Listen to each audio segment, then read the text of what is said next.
අද අපි බලමු රසම රස ඉස්සෝ කරි එකක් හදාගන්නේ කොහොමද කියලා. මෙතන තියෙනවා හොදලා පිරිසිදු කරගත්ත ඉස්සෝ ග්‍රෑම් 500ක්.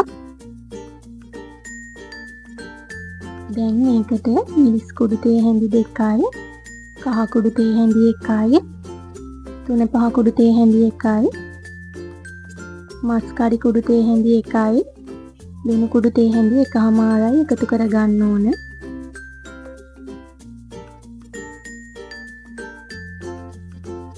එකතු කරගෙන හොඳට කලවම් කරගන්න.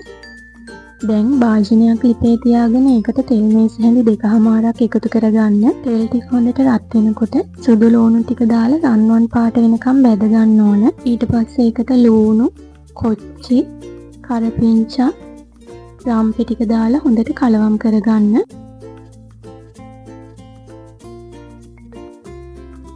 දැන් ඒකට අපි ඉස්සෝ ටික එකතු කරගන්න ඕන.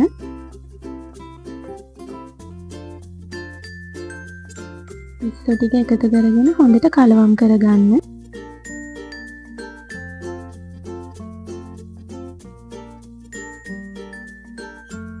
දැන් අපි ඒකට මිටි කිරි කෝප්ප 2ක් එකතු කරගන්න ඕන.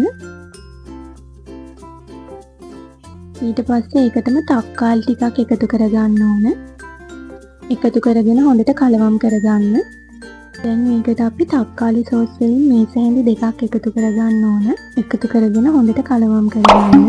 දැන් ලිපේ ගින්නර සාමාන්‍ය මට්ටමේ තියාගෙන අපි මේක විනාඩි 10ක් විතර හොඳට උයා ගන්න ඕන. දැන් නැවතත් මේ විදිහට හොඳට කලවම් කරලා ලුණු ඇතිද කියලා අපිට බලා ගන්න පුළුවන්. ඔයාලට මේ වෙලාවේදී ලුණු මදි නම් අවශ්‍ය ප්‍රමාණයට එකතු කරගන්න. ඉතින් මේ තියෙන්නේ ඉස්සෝ කරි එක හදලා උන්නාට පස්සේ මේක හරිම රසයි. ඔයාලත් ඉතින් ගෙදරදී අනිවාර්යෙන්ම හදලා බලන්න. එහෙනම් තවත් දවසක අලුත් වීඩියෝ එකකින් හම්බෙමු.